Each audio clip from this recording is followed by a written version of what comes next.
Democratic resurgence, India-Israel compared. Today is the topic of our presentation and interaction with all of you. So let me just wish all my students a very, very good afternoon. Shalom, नमस्ते, रमजान की भी शुभकामनाएं आपको और बाकी भी बहुत सारी शुभकामनाएं. The two words which have been converged together as called Shanam. Shanam अर्थात शैलूम का श और नमस्ते का नम, Shanam. So a very, very good afternoon to all of you friends. Today we are supposed to start a new topic that seeks to explain and explore the democratic resurgence in both India and Israel. But as has been the case, so today I will again start with a quotation on democracy, and let me see how many of you can actually come out with the answer of this quotation. तो पहली quotation मैं आज democracy में आप सबके साथ साझा करना चाह रहा हूँ. Let's start with this. Democracy in present times has come to be associated with the acronym LPG. वर्तमान समय में लोकतंत्र को हम एक नई संकल्पना LPG के साथ संबद्ध करते हैं. और मुझे लगता है जब मैं आप लोगों से ये पूछूं कि LPG एक्रोनिम का पूरा मतलब क्या है, तो आप सब लोग मेरे इस कथ्य को अस्वीकारेंगे कि LPG लिक्विफाइड पेट्रोलियम गैस नहीं है, ये है लिबरलाइजेशन, प्राइवेटाइजेशन एंड ग्लोबलाइजेशन. अगर हम इस दृष्टिकोण से देखें तो ऐसा विदित होता है कि लोकतंत्र लिबरलाइजेशन, प्राइवेटाइजेशन और ग्लोबलाइजेशन के साथ संबद्ध है, जुड़ा हुआ है, लिंक्ड है. In other words, democracy has to be studied from the context of liberalization, privatization and globalization. But when we say this, LPG in the context of democracy, do we think that it actually is linked with liberalization, privatization, globalization?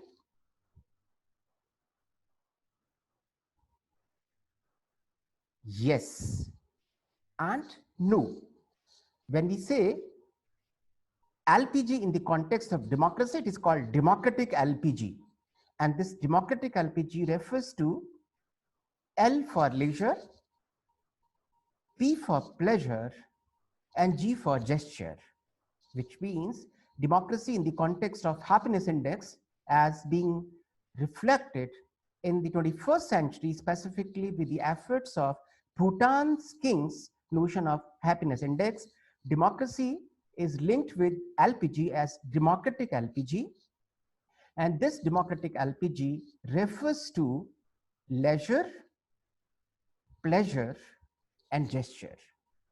तो कहीं ना कहीं हम लोकतंत्र में LPG के वो तत्व देखते हैं जो हमें प्रसन्नता का आभास दिलाते हैं, प्रसन्नता का बोध दिलाते हैं, जिसको भूटान नरेश ने हैप्पीनेस इंडेक्स की संज्ञा दी है.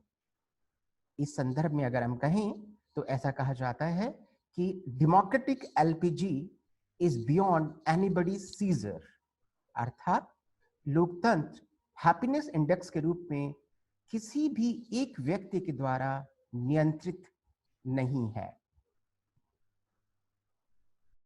ये डेफिनेशन आपके सामने है, आप इसको देख सकते हैं. और based on this we can say that even if it is not in the hands and controls of one individual, one group, one community, one nation, but still we must keep on continuing our democratic search in such a way that we all come to perform acts with long-lasting effects. अर्थात democracy की जो खोज है वो एक निरंतर अनवरत खोज है जो हमें अपने अपने कृत्यों, अपने अपने कार्यों को करने के लिए प्रेरित करती है और प्रत्येक कार्य किसी न किसी परिणाम की ओर हमेशा अग्रसर हो जाता है। तो हम अपने एक्ट्स को परफॉर्म करें और इफेक्ट्स के बारे में चिंता ना करें। तो ये एक प्रेजेंट कॉन्टेक्स्ट है डेमोक्रेसी का, जो कहीं ना कहीं हमें वर्तमान समय में हैप्पीनेस इंडेक्स के साथ जुड़ा हुआ माना जाता है।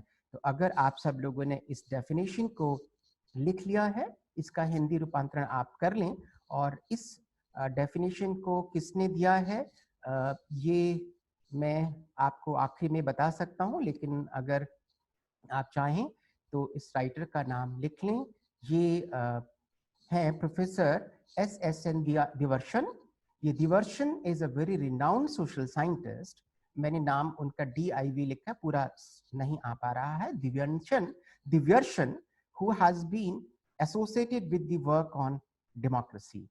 तो ये डेमोक्रेसी का एक नया कॉन्टेक्स्ट है जिसको हम 21st सेंचुरी के संदर्भ में कहते हैं। मैं आप में से किसी को भी इस डेफिनेशन को, इस कोटेशन को लिखने के लिए बाध्य नहीं करूंगा, लेकिन अगर आपको लगता है कि एक नया पर्सपेक्टिव है डेमोक्रेसी का तो आप इसको लिख सकते हैं। और इसके बाद मैं आगे चलना चाहूंगा, अगर मुझे 2 लोग अनुमति दें। पहली अनुमति मैं मांगना चाहूंगा नवीन जी से। अगर नवीन जी मेरी बात सुन रहे हैं तो अपना थंब इम्प्रेशन कर दीजिएगा।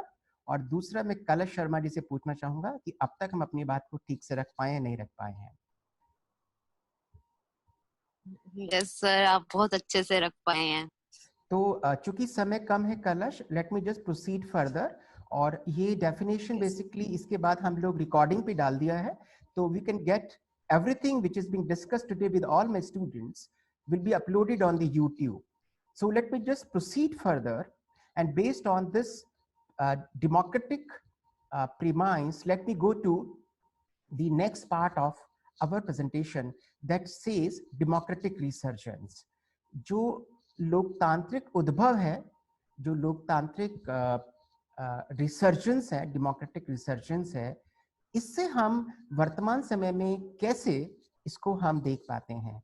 तो डेमोक्रेटिक रिसर्जेंस और strengthening democracy as a basis of a polity, economy and society could be linked with 3 important indicators।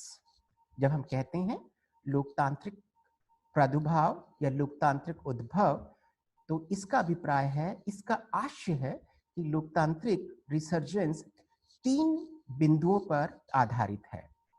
पहला बिंदु है डेलिबरेशन।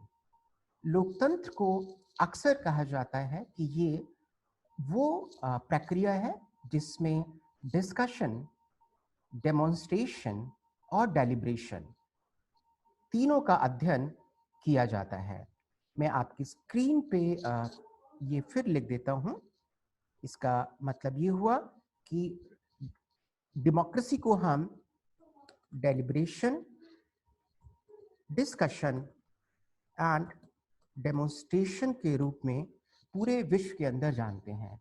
यही कारण है कि लोकतंत्र का जो नया स्वरूप हमारे सामने आता है, इसको हम डेलिब्रेटिव डेमोक्रेसी भी कहते हैं। अर्थात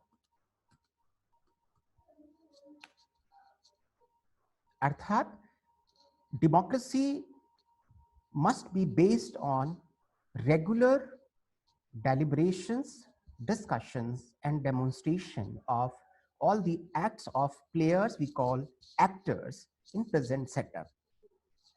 Second important feature of democracy we say is called participation। इसका अभिप्राय ये हुआ कि हम प्राचीन लोकतंत्र जो डायरेक्ट डेमोक्रेसी पर आधारित थे, अब हम लोग इनडायरेक्ट डेमोक्रेसी की तरफ अग्रसर हो गए हैं।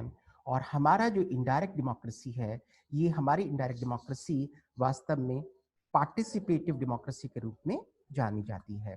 अर्थात अब बड़े लोकतंत्रों में प्रत्यक्ष रूप से जनता की भागीदारी संभव नहीं हो पाती है, इसीलिए पार्टिसिपेशन के द्वारा हम लोकतंत्र को और सफल, सुदृढ़ और सार्थक बनाने का प्रयास करते हैं।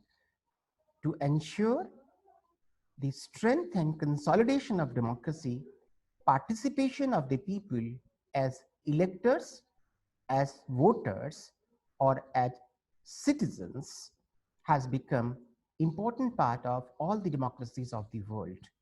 Based on this, Huntington has actually advocated 3 waves of democratization. In all these 3 waves, participation of the citizens as voters remains prime focus of all the democratic countries. Third important indicator of democratic resurgence is called integration. There is a debate whether participation of citizens in democratic setup has actually brought about their integration into the democratic polity. हम देखते हैं कि लोकतंत्र में पिछले दशकों में जन सहभागिता तो बढ़ी है, लेकिन क्या जन एकत्रीकरण, जनता का व्यवस्था के साथ एकीकृत होना, इंटीग्रेशन होना, क्या यह सफल हो पाया है? इसके बारे में अभी बहुत विमर्श चल रहा है और यही कारण है कि हम लोकतंत्र में एक नए संकल्पना का अध्ययन करते हैं, जिसमें कहा जाता है कि डेमोक्रेसी में टॉप डाउन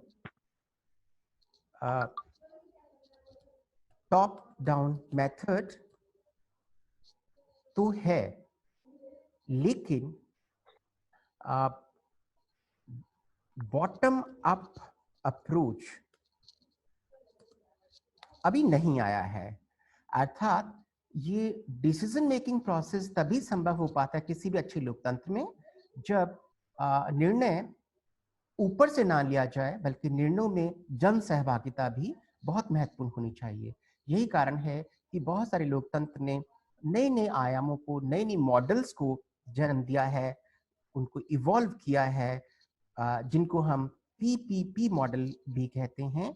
और ये जो पीपीपी मॉडल है, ये basically public private partnership model है। और कहीं ना कहीं ये सिटीजन्स जो एक वोटर्स है, जो एक इलेक्टर्स है, उसको एक पार्टिसिपेंट्स के रूप में भी देखता है, लेकिन वो अब एक रिसिपिएंट नहीं है। तो इम्पॉर्टेंट ये है कि citizen as a voter must be both as a recipient and a participant in democratic process.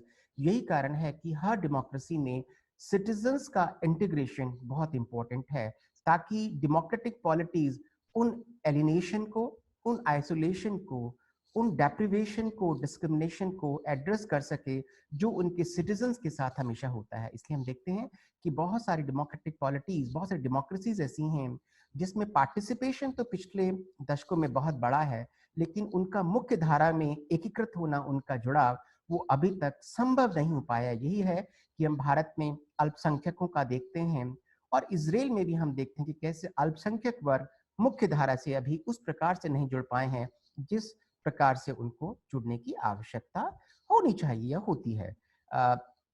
ये डेमोक्रेटिक रिसर्जेंस के 3 महत्वपूर्ण आयाम हैं। और अगर यहाँ तक मैं अपनी बात ठीक से कह पाया हूँ और आपकी अनुमति हो तो मैं आगे चलूँ। मैं एक बार फिर शहजादी, मधु, नवीन, विकास, कलश के पास जाना चाहूँगा कि यहाँ तक अगर मैं अपनी बात ठीक से कह पाया हूँ तो मैं आगे चलूँ, और आपके कुछ प्रश्न हो तो मैं आगे प्रश्नों को ले लूँ। सर प्लीज एक बार इंटीग्रेशन फिर से बता दीजिए। प्रीति, इंटीग्रेशन का मतलब ये हुआ कि लोकतंत्र में जो जनता है वो वोट तो देती है, वो पार्टिसिपेट तो करती है, लेकिन वो किसी प्रकार से डिसीजन मेकिंग का भाग नहीं हो पाई है। अर्थात जब नीतियां जनता के सहयोग से, जनता के परामर्श से और जनता के विमर्श के द्वारा बना जाए, तभी वो उस मुख्य धारा से जुड़ जाते हैं। तो अभी हम देखते हैं कि लोकतांत्रिक देशों में टॉप डाउन मॉडल है, अर्थात फैसले ऊपर से लिए जाते हैं और नीचे उन पर लागू किया जाता है। लेकिन आवश्यकता इस बात की है कि हम ये टॉप डाउन मॉडल ना हो, हम बॉटम अप अप्रोच हो, अर्थात जो डिसीजन मेकिंग है, जो महत्वपूर्ण निर्णय है, उनके बारे में हम जनता की अनुमति लें, जनता के विचारों को लें और जनता के विमर्श से हम उनको निर्णय के लिए मुख्य धारा में जो पॉलिटिकल एलिट्स हैं उनको हम निर्णय के लिए प्रेरित करें या बाध्य करें। तो लोकतंत्र में हम डेलिब्रेशन बहुत आसानी से देखने को मिलता है, पार्टिसिपेशन भी बहुत देखने को मिलता है, लेकिन इंटीग्रेशन अभी तक एक बहुत बड़ा चैलेंज है। यही कारण है कि इजराइल, भारत और ऐसे बहुत सारे देश जिनको हम बहुराष्ट्रीय बहु सांस्कृतिक देश कहते हैं, वहां पर अभी भी जो अल्पसंख्यक वर्ग हैं या बहुत सारे ऐसे वर्ग हैं जो मुख्य धारा से नहीं जुड़ पाए हैं। तो किसी भी लोकतंत्र की सफलता के लिए वहां के नागरिकों को उनकी मुख्य धारा से जुड़ना बहुत आवश्यक है। इसलिए हमारा प्रयास होना चाहिए कि हम टॉप डाउन मॉडल के स्थान पर हम बॉटम अप अप्रोच को ज्यादा प्राथमिकता दें। तो इसके बाद मैं आगे चलता हूं, और जहां तक अगर मैं अपनी बात ठीक से कह पाया हूं तो कलश आप एक बार मुझे अपना थंब इम्प्रेशन दे दें, और वहां दृष्टि आप मुझे थंब इम्प्रेशन दे दें, तो मुझे लगेगा कि मैं अपनी बात ठीक से कह पा रहा हूं। 10 मिनट और बचे हैं। Okay, let me go to the second part of this. Let's talk about democratic upsurges and democratic upheavals. हम इजराइल और इंडिया की कॉन्टेक्स्ट में अपसर्ज को भी देखते हैं, अपहेवल्स को भी देखते हैं। भारत में हम उन्हें अपसर्ज कहते हैं, अभ्युत्थान कहते हैं हिंदी में, अभ्युत्थान, और इसको मैं आपके साथ लिख सकता हूं। हिंदी में इसका नाम है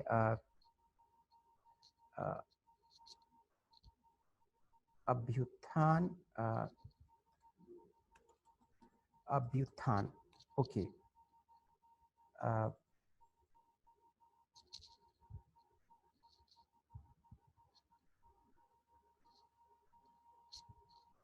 I think let me just see the sharing screen. Yes. Okay.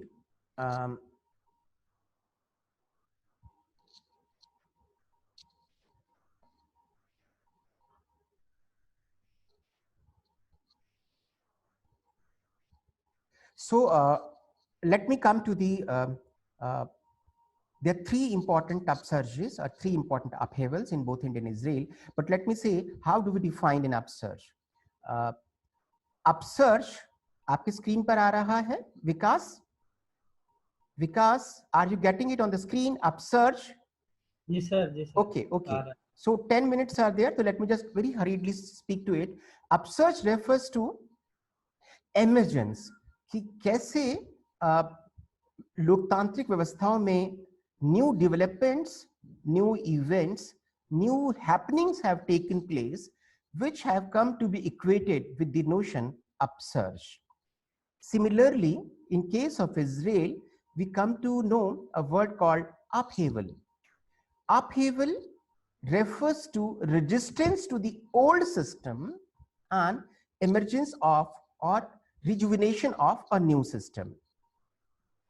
So, पुरानी व्यवस्था या पुरानी ऑर्डर का रेजिस्टेंस और नई व्यवस्था का emergence. So, based on this, we see this both Israel and in India are now moving into a platform where past has to be broken and future has to be explored. So breaking the past and moving towards future could be seen as a part of democratic upsurge and democratic upheavals. So there are three democratic upsurge and three democratic upheavals which could be associated with both India and Israel. Since 8 minutes have been left out of the first part, let me just go with the first democratic upsurge and the first democratic upheaval in both India and Israel. The first democratic upsurge in both the countries could be located in the first 3 decades of their post-independence history from 1950s to 1970s. ये वो period है जिसमें हम Israel और India के पहले लोकतांत्रिक अभ्युत्थान या अभ्युदर्शन को हम देख सकते हैं. ये जो फर्स्ट डेमोक्रेटिक अपसर्ज है, ये दोनों देशों में डेमोक्रेटिक कन्वर्जेंस की बात करता है. अर्थात दो महत्वपूर्ण फिलोसॉफिकल आइडियाज थे जो इजराइल में और इंडिया में 1950 से 1970 के दशक में चल रहे थे। एक फिलॉसफी थी जिसको कहा जाता है liberalism, that is philosophy of liberalism, and the second philosophy was philosophy of Marxism. In some case it was called socialism, or we may call them communism. So Bharat में और इजराइल में हम इस पीरियड में लोकतांत्रिक कन्वर्जेंस को देखते हैं, लोकतांत्रिक मिलान को देखते हैं, और ये लोकतांत्रिक मिलान होता है जब हम लिबरलिज्म एंड सोशलिज्म की विचारधाराओं को अपने लोकतांत्रिक पद्धतियों में, लोकतांत्रिक प्रक्रियाओं में और लोकतांत्रिक व्यवस्थाओं में जोड़ते हैं। तो भारत का वेलफेयर स्टेट, जिसको हम लाइसेंस राज कहते हैं, और इजराइल का स्टेट, जिसको हम हिस्ताद्रुत के नाम से संबोधित करते हैं, आपके स्क्रीन पे आ गया है, ये दोनों व्यवस्थाएं वास्तव में लिबरलिज्म और सोशलिज्म के कन्वर्जेंस को फोकस करती हैं। तो हम ये कह सकते हैं कि दोनों देशों में लोकतंत्र की सफलता के लिए, सुदृढ़ता के लिए पॉलिटिकल एलिट्स ने लिबरलिज्म की फिलॉसफी को, कैपिटलिज्म को भी प्रमोट किया और साथ साथ सोशलिज्म को भी प्रमोट किया। फर्स्ट डेमोक्रेटिक अपसर्च चूंकि यूनिवर्सल एडल्ट फ्रेंचाइज के द्वारा सब लोगों की सहभागिता पर, सब वयस्क नागरिकों की सहभागिता पर आधारित था, इसलिए ये एक महत्वपूर्ण उपलब्धि के रूप में भी माना जाता है। और यही कारण है कि हम फर्स्ट डेमोक्रेटिक अपसर्च में एक नया विमर्श देखते हैं जिसको हम प्रोसीजरल वर्सेस सब्सटेंटिव डेमोक्रेसी भी कहते हैं। अर्थात दोनों देशों में प्रथम लोकतांत्रिक अभ्युत्थान में एक प्रक्रियात्मक और एक मूल्यात्मक लोकतंत्र के बीच में विमर्श भी देखा जाता है।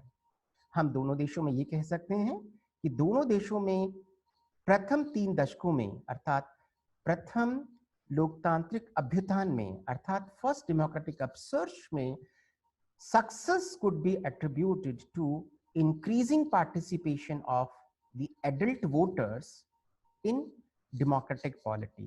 So it was a successful procedural democracy. लोगों का लोकतांत्रिक व्यवस्थाओं में पार्टिसिपेट करना, चुनावों का होना, सरकारों का बदलना, राजनीतिक दलों का काम करना, पार्लियामेंट्री डेमोक्रेसी का इफेक्टिव रूप से फंक्शन होना और इलेक्टोरल पॉलिटिक्स की सफलता हमारे प्रोसीजरल डेमोक्रेसी की सफलता पर आधारित है। लेकिन हम ये भी देखते हैं कि फर्स्ट डेमोक्रेटिक अपसर्च में प्रोसीजरल डेमोक्रेसी सफल थी, लेकिन सब्सटेंटिव डेमोक्रेसी, अर्थात वो डेमोक्रेसी जिसके द्वारा हम समाज की असमानताओं को, समाज के शोषण को, समाज की कमियों को, खामियों को दूर कर सकते थे, समाज में समानता, समता, न्याय और स्वतंत्रता की भावनाओं को और सुदृढ़ कर पाते, उसमें इजराइल और भारत पूर्ण रूप से सफल नहीं हो पाए।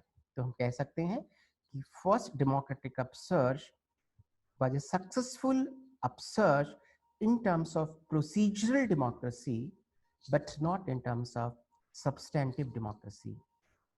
पहला लोकतांत्रिक अपसर्च दोनों देशों में प्रक्रियात्मक लोकतंत्र के रूप में तो सफल हुआ था, अर्थात प्रक्रियात्मक लोकतंत्र मतलब प्रोसीजरल डेमोक्रेसी, अर्थात चुनावी प्रक्रिया का सफल होना, चुनावों का नियमित रूप पर होना, सरकारों का गठन होना, सरकारों का बदलना, जन सहभागिता, इन संदर्भ में तो पहला डेमोक्रेटिक अपसर्च बहुत सफल था।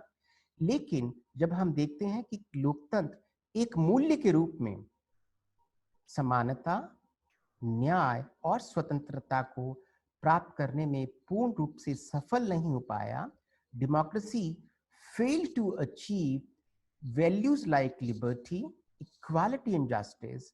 Democracy failed to address increasing gaps, inequalities, exploitation, injustice in the society. So it was not a very successful democracy. So we can say that first democratic upsurge was an important achievement in terms of procedures, but in terms of substance, it had yet to make new beginning and a new change or new transformation. So based on this, let me go to the second democratic upsurge. The second democratic upsurge or second democratic upheaval in both India and Israel could be located from the year 1980s. This is the period which becomes very important in terms of India when Yogendra Yadav ji uses the phrase second democratic upsurge. The second democratic upsurge actually talks about the participation of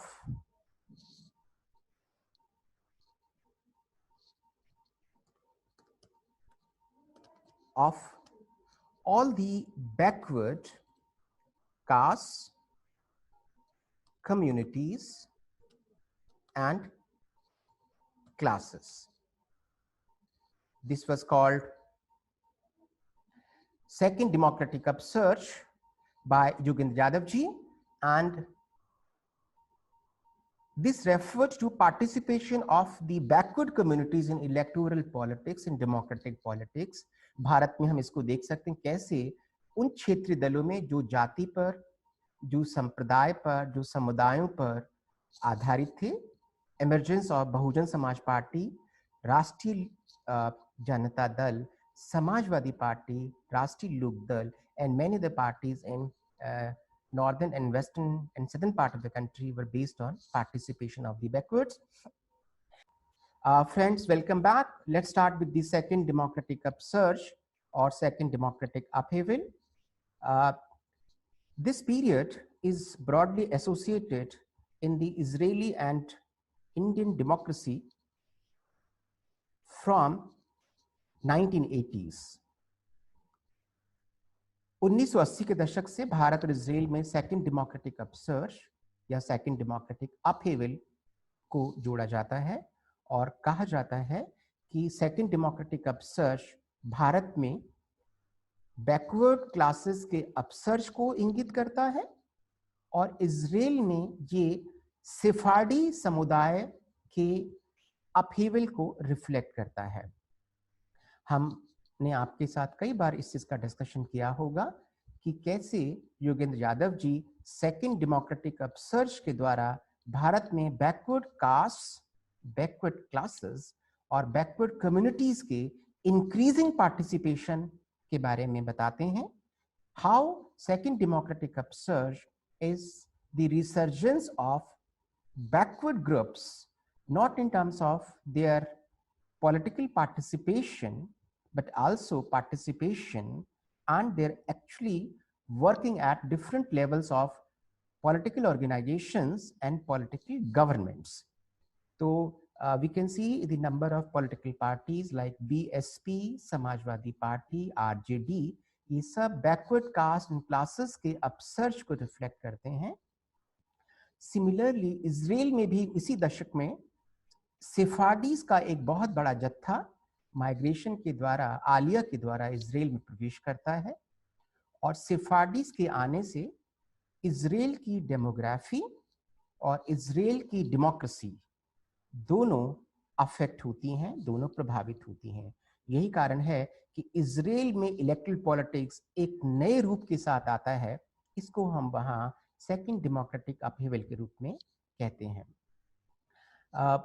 एक बहुत बड़ा challenge जो second democratic upsurge में आता है वो ये आता है कि बैकवर्ड कास्ट एंड क्लासेस के आने से, इलेक्टोरल पॉलिटिक्स में उनके जुड़ने से एक वोट बैंक कंसोलिडेशन बढ़ने लगता है।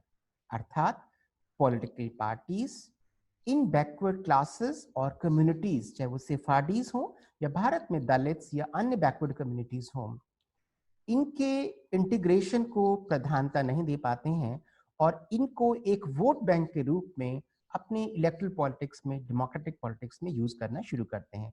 यही कारण है कि अगर हम 1980 के दशक के बाद से देखें तो जाति के नाम पे, समुदाय के नाम पर, संप्रदाय के नाम पर वोट की प्रक्रिया बहुत सुदृढ़ होती चली गई।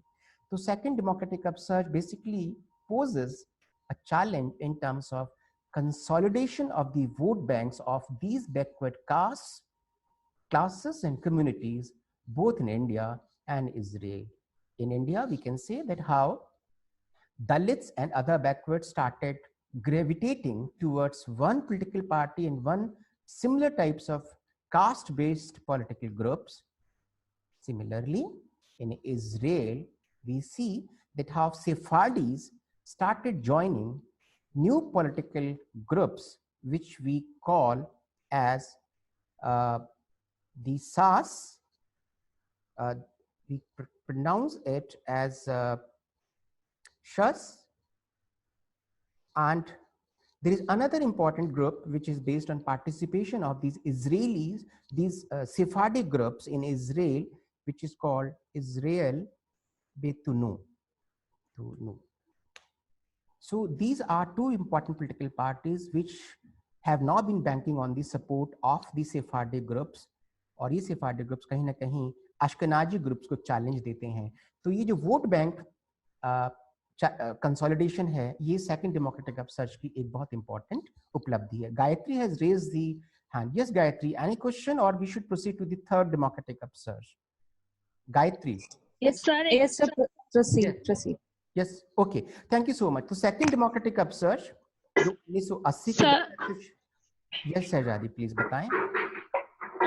सर एक बार ये सेकंड वाला दोबारा समझा दीजिए, मेरे नेटवर्क में कुछ इशू हो गया था इसलिए मैं सुन नहीं पाई सर। ओके, 1980 के दशक में सेकंड डेमोक्रेटिक अपसर्ज का आरंभ माना जाता है। भारत में इसको सेकंड डेमोक्रेटिक अपसर्ज कहते हैं। बैकवर्ड क्लास, बैकवर्ड कास्ट और बैकवर्ड कम्युनिटीज के पार्टिसिपेशन से हम देखते हैं कि 1980 में बैकवर्ड कास्ट के पार्टिसिपेशन ने इलेक्टोरल पॉलिटिक्स को, डेमोक्रेटिक पॉलिटिक्स को एकदम चेंज कर दिया। भारत में अगर हम देखें, विशेषकर उत्तरी भारत में हम देखें, तो बहुजन समाज पार्टी का उदय, समाजवादी पार्टी का उदय, राष्ट्रीय जनता दल का उदय, ये उन पिछड़े वर्गों की पार्टी के रूप में आए जिन्होंने इन पार्टी के सहयोग के द्वारा भारत की राजनीति को एक नए बदलाव की ओर अग्रसर किया। उसी प्रकार इजराइल में 1980 के दशक में सोवियत संघ के विघटन के बाद एक बहुत बड़ा ग्रुप, जिनको हम सेफार्डीज का ग्रुप कहते हैं, जो सेंट्रल एशिया से इजराइल के अंदर माइग्रेट होकर आया, इस ग्रुप ने भी इजराइल की डेमोग्राफी और इजराइल की डेमोक्रेसी दोनों को परिवर्तित कर दिया। हम जानते हैं कि जब संख्या बढ़ती है तो कहीं ना कहीं उस संख्या के आधार पर बाहुबल, संख्या का बल भी बढ़ने लगता है, और अक्सर कहा जाता है कि डेमोग्राफी चेंज होने से डेमोक्रेसी भी चेंज हो जाती है। ये मैंने आपकी स्क्रीन पे लिखा है, demography and democracy. So demography changes the very nature of democracy. So this is how the second democratic upsurge or upheaval focuses on consolidation of the vote banks of these backward caste and classes in both India and Israel. यहाँ तक मैं ठीक से कह पाया हूँ, तो should I proceed to the third democratic upsurge? Okay, let me just go to the third democratic upsurge or third democratic upheaval. We all know that it started with the LPG era, जिसकी हमने शुरुआत की थी liberalisation, privatisation और globalisation से। ये भारत में 1990 के दशक से माना जाता है। इजराइल में एलपीजी का नाम है EESP, अर्थात इमरजेंसी इकोनॉमिक स्टेबलाइजेशन प्लान और इमरजेंसी इकोनॉमिक स्टेबलाइजेशन प्रोग्राम। ये वास्तव में बात करता है कि किस प्रकार से दोनों देशों में मार्केट का प्रभाव, मार्केट की प्रोमिनेंस बढ़ने लगी, and we can call such market as an competitive electoral market. दोनों देशों में इलेक्शंस एक मार्केट के रूप में देखे जाने लगे, और जिस प्रकार से इलेक्शंस के अंदर इलेक्टोरल मार्केट में कंपटीशन होता है डिफरेंट प्लेयर्स में, डिफरेंट स्टेक होल्डर्स में, उसी प्रकार से हमने इलेक्ट्रल मार्केट में इजराइल में भी और इंडिया में भी भिन्न भिन्न प्रकार का एक कंपटीशन देखने के लिए मिला। How different players political players, in terms of political parties, they started playing a very important role in influencing electoral or democratic politics. Based on this, we see that this electoral market makes a shift or moves a shift from primordialism to multiculturalism. Market की एक सबसे बड़ी जो विशेषता है, जो हमने कहा, इसमें survival of the fittest important नहीं है, इसमें सर्वाइवल ऑफ द एबलेस्ट बहुत इंपॉर्टेंट है। अर्थात वही पॉलिटिकल पार्टी इसमें अपने आप को सफल रख पाएगी, सस्टेन कर पाएगी, जो डिलीवरी अर्थात deliverance, governance, development, accountability, participation और ट्रांसपेरेंसी को प्रधानता देती है। तो हम देखते हैं कि दोनों देशों की जो इलेक्टोरल मार्केट है, डेमोक्रेटिक मार्केट है, जिसमें प्लेयर्स में, स्टेक होल्डर्स में, नॉन स्टेट एक्टर्स में और पॉलिटिकल पार्टीज में एक कंपटीशन है। इस कंपटीशन में हर प्लेयर चाहता है कि वो इस मार्केट में अधिक से अधिक गवर्नेंस को, डेवलपमेंट को प्रमोट करे, ताकि वो इस इलेक्टोरल मार्केट में सस्टेन हो सके। So we see that in third democratic upsurge in both India and Israel, competitive electoral market is playing very significant role. जैसा हमने डिस्कस किया था कि market is autonomous, market cannot be controlled by any single player, any single political party. So political players only try to influence the electoral market. They cannot control the electoral market.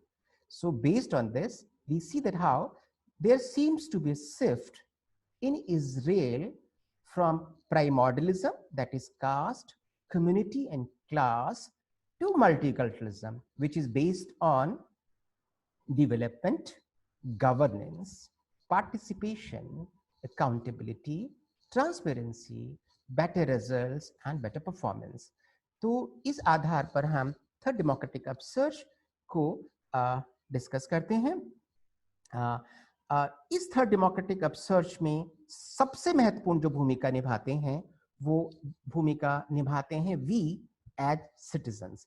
सो इस electoral market का sustain करना, इस electoral market का continue करना, political parties का या political players का इस मार्केट में बने रहना, इस बात पर निर्भर है कि citizens, we as citizens, how do we respond to the initiatives, the efforts, the new developments, new events, new happenings of these political parties.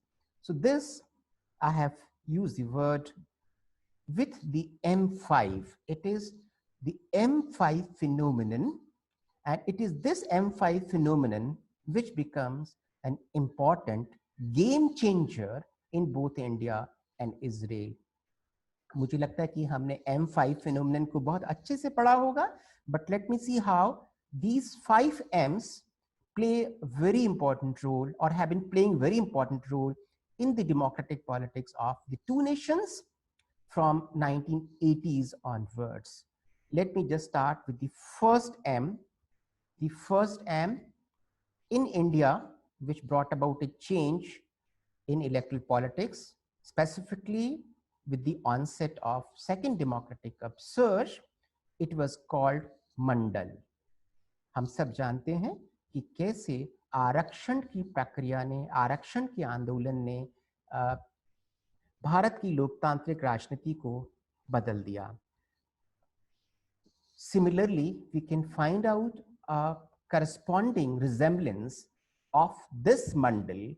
It was called Masoret. Masoret, in terms of Israeli politics, refers to traditions, old and new, and they are playing important role in ensuring Israeli or Jewish identity. So, जैसे भारत में मंडल ने reservation movement के द्वारा identity को प्राथमिकता दी, उसी प्रकार से इजराइल में मेजोरेट के द्वारा परंपराओं के माध्यम से प्राचीन और नई परंपराओं के सिंथेसिस को, उनके समन्वय के द्वारा जूइश आइडेंटिटी को बहुत प्राथमिकता देने का प्रयास किया.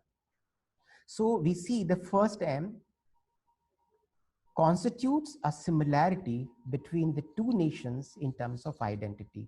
Mandal, the reservation movement of the 80s, talking about identities, that all those castes, all those classes, all those communities started becoming very, very conscious about their identities. जब भी हम भारत में बात करते हैं तो हर व्यक्ति, हर वर्ग, हर समुदाय अपनी अस्मिता के लिए कुछ भी करने के लिए तैयार हो जाता है. इसलिए अस्मिता का जो युद्ध है, अस्मिता की जो लड़ाई है, अस्मिता के लिए जो संघर्ष है, वो भारत में 1980 के दशक से अब तक बराबर किसी न किसी रूप में चला जा रहा है. उसी प्रकार से इजराइल में इस अस्मिता की लड़ाई को, इस अस्मिता के संघर्ष को हम मेजोरेट के नाम से जानते हैं, जो प्राचीन और नवीन परंपराओं के समन्वय को प्रकट करने का प्रयास करता है.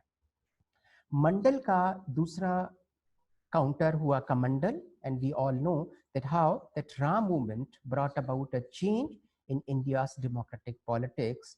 It was called a Mandir movement, a Ram movement, and we can say in Israel the same am would be used as Molide. The pronunciation is Molide. This Molide is an attempt to talk about the affinity and loyalty of all those Jews for their motherland. मोल्डे एक ऐसा movement था जो Israel में सभी juice को उनके Motherland के प्रति लॉयल होने के लिए, प्रतिबद्ध होने के लिए प्रेरित करता है. भारत में इट वाज अ मंदिर movement which talked about loyalty of the Hindus towards the construction of Ram temple. So this loyalty used to be seen as affinity for the political party. So affinity, this Mandir movement did bring about a new change and transformation in India's democratic politics. And we see how this Ram movement, this Mandir movement, this entire movement of Hindutva based on this Ram movement brought about many changes in the democratic politics of the two nations. And we see how this communal secular discourse started taking shape in India's politics from 1990s onwards. The third important M refers to masjid, and in case of Israel, it is called Miyuzar. It is pronounced as Miyuzar. Miyuzar and masjid both talk about the promotion of ethics and ethical values in decision making.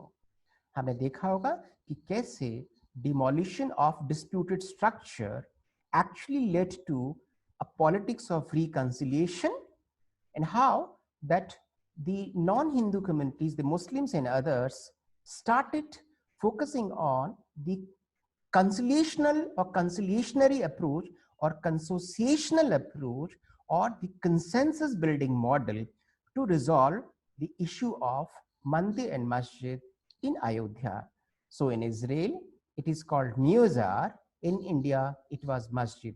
So how this Masjid phenomenon, Masjid movement, actually brought about a new kind of political alignment and realignment in the electoral politics of India. Similarly, in Miyuzar, through Miyuzar, Israeli politics also witnessed a change in terms of Israelis, the Jews, asking for upholding the ethical and moral values in their decision-making process. It was stated that in Israel, the political elites must talk about all those ethical and moral values. मैं आपको बता दूं कि Israel में जो religious Jews हैं, जो Orthodox juice हैं, जो अल्ट्रा ऑर्थोडॉक्स जूस हैं, वो अभी भी बहुत सारी सुविधाओं के साथ रहते हैं. अर्थात उनको अभी भी जो एजुकेशन है वो उनके अलग प्रकार से उनको एजुकेशन दी जाती है.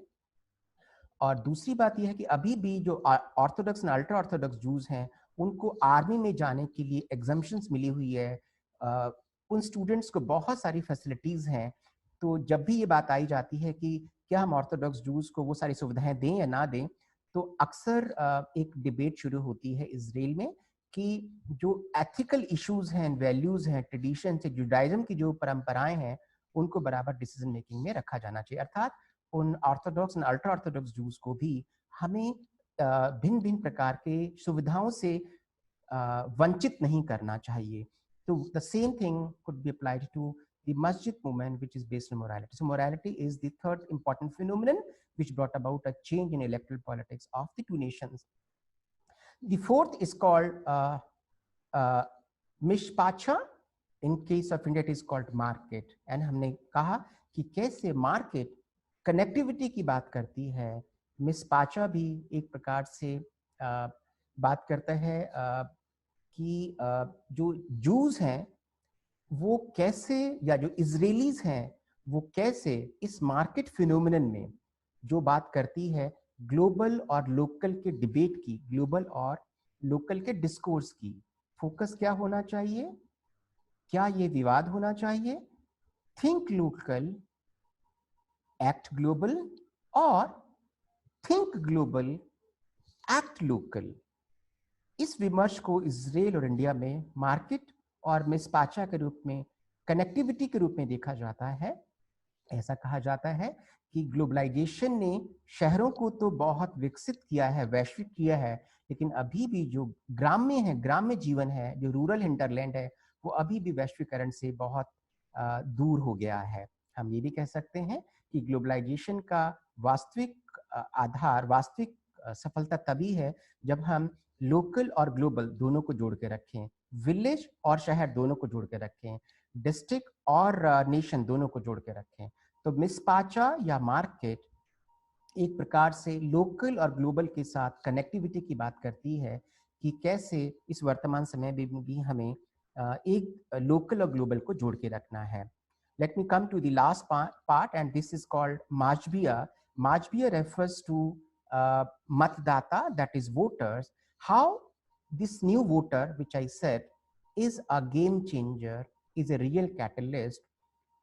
This voter is a real game changer who keeps on bringing about changes in the electoral market.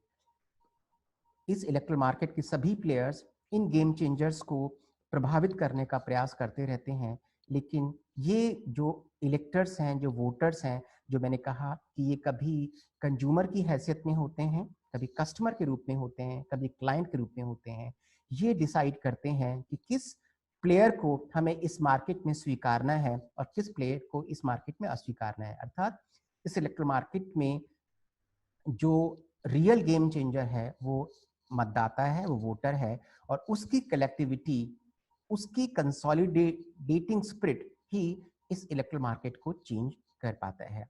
So these are 5 M's which have actually brought about a change in India and Israel's democratic politics. I can just take up some questions if you can, then I will just proceed further. Yes, जहाँ तक मैं अपनी बात ठीक से की और मैंने शायद आप लोगों से बहुत अच्छे से साझा भी किया हुआ, but still if you have got some questions you can just raise the questions. Yes. Sir third point दोबारा बता दीजिए। मस्जिद वाला रिंकी, जो मस्जिद वाला इशू है, मस्जिद वाला इशू, और जिसको हम इजराइल में म्यूजार कहते हैं। म्यूजार का मतलब होता है डिसीजन मेकिंग में एथिक्स का यूज होना। अर्थात जो निर्णय निर्माण है, जो पॉलिटिकल लीडर्स पॉलिसीज बनाते हैं, पॉलिसीज बनाते समय वो ध्यान रखें कि नीतियों में नैतिकता की बहुत आवश्यकता है। अर्थात हम जब नीति बनाएं तो ये सोचकर नहीं बनाएं कि ये केवल हम अश्कनाजीज के लिए बना रहे हैं या हम सेफार्डीज के लिए बना रहे हैं या केवल हम जूस के लिए बना रहे हैं। हमारी नीतियां सारे इजरायलीज के होनी चाहिए। वो जूस भी हैं, वो अरब्स भी हैं, वो अश्कनाजीज भी हैं और वो मिजराखी भी हैं। सिमिलरली भारत में इसको हम मस्जिद के मूवमेंट के साथ जोड़ सकते हैं कि कैसे एक अल्पसंख्यक समुदाय ने राम मंदिर मूवमेंट को लेकर कहा कि let's have a consensus, let's come together on A common platform and see that this issue should be resolved bilaterally through mutual discuss and discourse, and if it is not through discourse, and it should be settled through judicial intervention. यही कारण है कि न्यायपालिका के discussion से, न्यायपालिका के निर्णय से, न्यायपालिका के इंटरवेंशन से फाइनली ये इशू सफल हुआ, ये इशू सॉर्ट आउट हुआ. Yes. Yes, sir. Thank you. Any other question? I can just take up one more question because we still have just last 2 minutes to go. फिर मैं yes. तो ये जो 5 पॉइंट्स हैं ये मैंने आप लोगों के साथ डिस्कस किए हैं और मैं उम्मीद करता हूं कि आपने सभी लोगों ने सारे पॉइंट्स लिख लिए होंगे. हेलो यस सर, नमस्ते सर. एक क्वेश्चन भेजा है सर आपको. हाँ राहुल, पूछे मुझे पूछ लें. सर मैसेज किया है. आप पूछ लीजिएगा चूंकि मैं यस हाँ बताएं. बहुत बड़ा है. टू क्लासीफाई कैटेगरीज और generalise social political phenomenon and what is the purpose of all this in social sciences. Okay, ये मुझे लगता है कि राहुल, सोशल साइंसेस में कोई चीज मोनोटोनस नहीं होती है, हर चीज बदलती रहती है. और अगर हम देखें अगर ये नया बदलाव कहीं ना कहीं लोकतंत्र को सुदृढ़ करने में आता है या उन्होंने उनकी भूमिका निभाई है तो हमें उसको एक्नॉलेज अवश्य करना चाहिए. तो उसी कॉन्टेक्स्ट में ये कहा गया है. Okay sir. Okay, so with this मैं उम्मीद करता हूं कि शहजादी आपने सब कुछ लिख लिया है, कलश आपने लिख लिया है, आकाश लिख लिया है, विकास लिख लिया है और दृष्टि लिख लिया है. अगर आप लोगों ने लिख लिया है तो मैं इसको समापन की ओर ले जाऊं. दृष्टि has raised the hand. Drishti satisfied. Kalash, Akash. Yes sir, yes sir. अभी मैंने कुछ ऐसा तो नहीं कुछ कहा था? ओके, मैंने कुछ ऐसा तो कुछ नहीं कहा. ओके, सब ठीक है. ये हम सब लोगों ने डिस्कस किया हुआ है. इसको मैंने कोशिश किया फ्रेम करके, ठीक से फ्रेजिंग करके. अब मैं वापस सबसे आखिरी में आता हूँ. ये जो प्रेजेंटेशन है इसको कल या परसों तक और यूट्यूब पे डाल दिया जाएगा. आप वहां से भी इसको देख सकते हैं और कहीं भी कुछ डिस्कशंस होगा तो आप विकास से और दृष्टि से संपर्क कर सकते हैं. संडे को शाम को 5 बजे हो सकता है कि हम लोग फिर एक छोटी सी 1 घंटे की क्लास करें और आपके क्वेश्चंस को करें. Let me just come to the final part of it. और जो मैंने आप लोगों को हैप्पीनेस इंडेक्स डिस्कस किया था तो मैं आपको बता दूं कि हैप्पीनेस इंडेक्स, अगर अफजल मेरे सामने है, अफजल आप मेरी बात सुन पा रहे हैं? अफजल आप माइक ऑन कर लीजिएगा. अफजल, यस अफजल. मैंने एक डेफिनेशन आप लोगों के साथ साझा की थी डेमोक्रेसी की और एलपीजी के साथ मैंने उसको लेजर, प्लेजर और जेस्चर के साथ जोड़ा था. अफजल आप मेरी बात सुन पा रहे हैं? Okay, Afzal is not there. Vikas, Kalash, yes कलश आपके पास आवाज आ रही है? तो यस सर. तो कलश, ये जो हैप्पीनेस इंडेक्स है ये सबसे पहले कॉन्सेप्ट निकाला है भूटान नरेश ने. तो जो भूटान नरेश है, ये क्वेश्चन आया वो. हाँ ये शायद क्वेश्चन आया होगा मुझे लगता है. और यस सर. अफजल सर आप सेट करते हैं यूजीसी नेट. नहीं ये तो कहा है मैंने, उसको कोशिश किया है.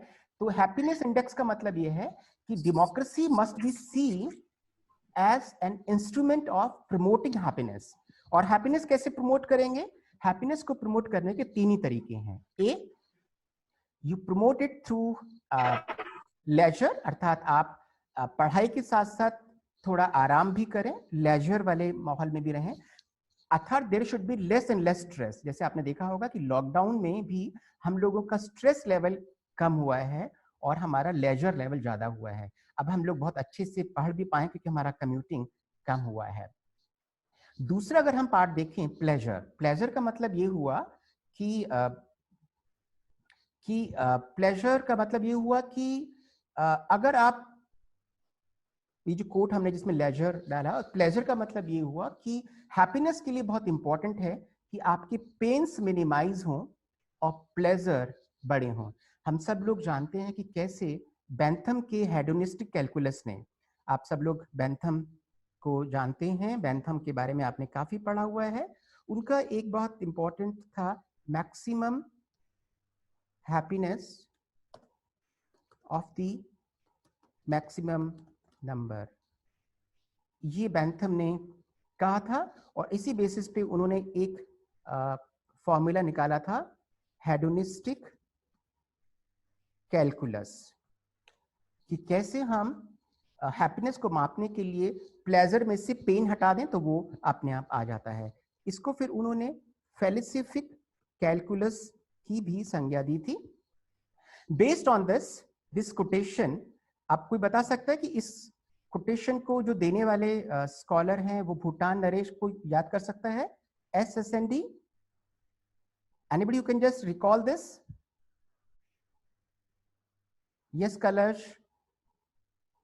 Afshal, Akash, Drishti, Vikas. ये बहुत इंपॉर्टेंट कोटेशन है और इस कोटेशन के बारे में जिसमें हमने डेमोक्रेसी को LPG से जोड़ा है, लेजर से जोड़ा है, प्लेजर से जोड़ा है और जेस्चर से जोड़ा है. Democracy is also about a gesture. Gesture means कि how you accommodate the diversity in terms of unity. तो इसलिए इसके तीनों जो वर्ड्स हैं, लेजर, प्लेजर एंड जेस्चर, ये तीनों इंटीग्रेटेड हैं इस नोशन से. तो कलश यहाँ तक आप लोगों ने लिख लिया है और मैं बताऊं आगे चलूं? लिख लिया है, नहीं लिखा है? कलश, okay, very good. And this quotation is given by professor SSN दिव्यासन. और SSN दिव्यासन जो हैं वो कोई और नहीं है, ये कोटेशन दिया है सुनील सर ने. तो एक बार फिर आपको बहुत बहुत शुभकामनाएं. सर आई वाज मेकिंग कि सुनील सर तो है, फिर आगे एनडी का नहीं मिल पा रहा था. सर ने ही दिया है. आपको बहुत बहुत धन्यवाद, बहुत बहुत सर शुभकामनाएं. मुझे पता था, सर मुझे पता था ये आपका ही नाम था. और ये टोरा, आज हमने फिर दो शब्दों का मिलन किया है. टोरा refers to a blending of टोडारबा. टोडारबा. Many thanks, many wishes to all of you. Let's meet again on Monday for a new class. Thank you so much. Namaste, pranam, udaraba. नमस्ते sir. Thank you, sir. Thank you, sir.